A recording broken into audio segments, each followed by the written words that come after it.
me again. I'm going to help you move more at home today, and we're going to look at sun salutations. So these are a series of different postures, different movements that are all linked together with the breath.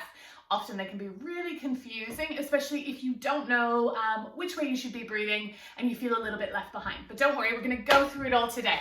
So you want to come to the top of your mat. And a really good rule of thumb for your sun salutations is that inward breaths, so an inhale, are generally upward motions. If you inhale, you feel the body lifting, okay? So it makes sense that when we're doing upward motions, okay, reaching up to the sky, coming into back bends where the chest lifting, that we would do an inhale because this helps to feel that lift, helps to rise us up.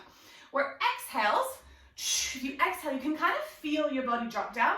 So these are downward movements, okay? Something like a forward fold or maybe a lowering in your chaturanga. Those are exhales and it should feel really natural. There's always breaks to the rules, okay? So downward dog where your bum's going up to the sky, that's an upward motion, is going to be an exhale. And that'll make sense if you have worked with your downward dogs before. When you exhale, you draw the belly in and that helps to lift you up to the sky. So don't worry, downward dog breaks that rule, but we'll go through this bit by bit. So you want to come to the top of your mat. This pose is kind of the start of your sun salutations.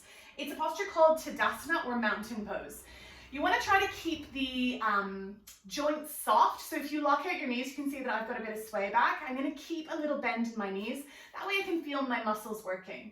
It's a great pose to kind of ground, kind of become present and arrive at your mat for practice. So settling into that Tadasana, we're then going to take an inhale. So as we inhale, we're going to lift those hands up to the sky, upward motion. Looking up to those thumbs as the hands come together. Now, as you exhale, you're going to draw the belly in, you're going to bend your knees, and you're going to forward fold, okay? So, hands onto the floor if that feels comfortable, and then you're going to inhale, upward motion, either keeping the hands on the floor or placing them on the fronts of the shins. You want to kind of shoot your bum behind you and lengthen. Now, don't worry if you've got tight hamstrings. I've got tight hamstrings, I can't always straighten my legs, where some people are going to be really able to straighten their legs. So that's an upward motion. And as you exhale, you fold back down. You're now going to plant your hands onto the floor.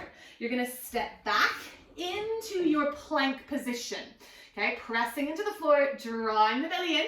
Next breath is going to be our exhale. So we're going to drop our knees and lower our chin and chest to the floor.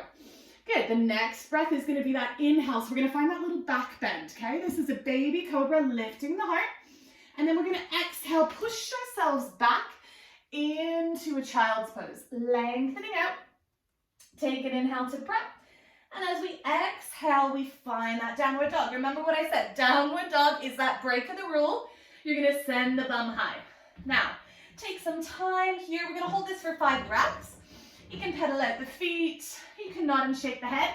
Those rules of downward dog, we're pressing into the whole circumference of the hand. We can have a soft bend in our knees to try to press our belly more towards our thighs. The bum is coming nice and high. You can have a bend in the knees and maybe the heels start to kiss towards the floor. Good. From here, you're going to inhale, look forwards. And as you exhale, you're going to step one foot and the other foot, lengthening that spine. And then exhale, lower down, press into the heels. We're going to inhale, upward motion. Remember, we're inhaling up, hands reach high.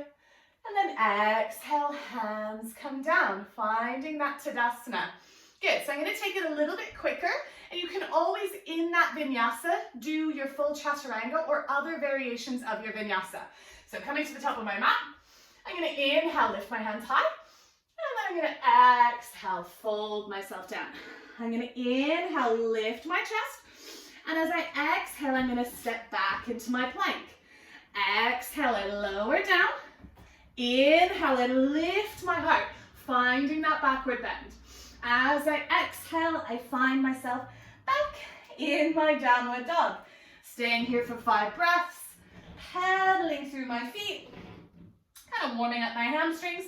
I'm drawing my belly button up and in towards my rib cage, getting that core fired up. I'm nodding and shaking my head. There's no tension in my neck. I'm either looking up to my belly button or I'm looking between my legs. Good. From here, I'm going to inhale to prep, and I'm going to exhale. You can hop or step the feet bringing them up to meet the hands. Good. Inhale, fingertips on the floor or onto the fronts of those shins. Lengthen the back. Exhale, fold. Inhale, press into the heels. Lift, lift, lift, lift, lift. Bringing those hands up to the sky. And exhaling, bringing them back down to heart center. Finding yourself in that Tadasana, and that's your Sun Salutation A. Practice it over and over again. As you go, the breaths are going to make more sense. You can always just kind of visualize coming through those Sun Salutations. Maybe try 3 or 4 in a row, and then take a child's pose. And that's it, guys. Have fun. Enjoy your Sun A's.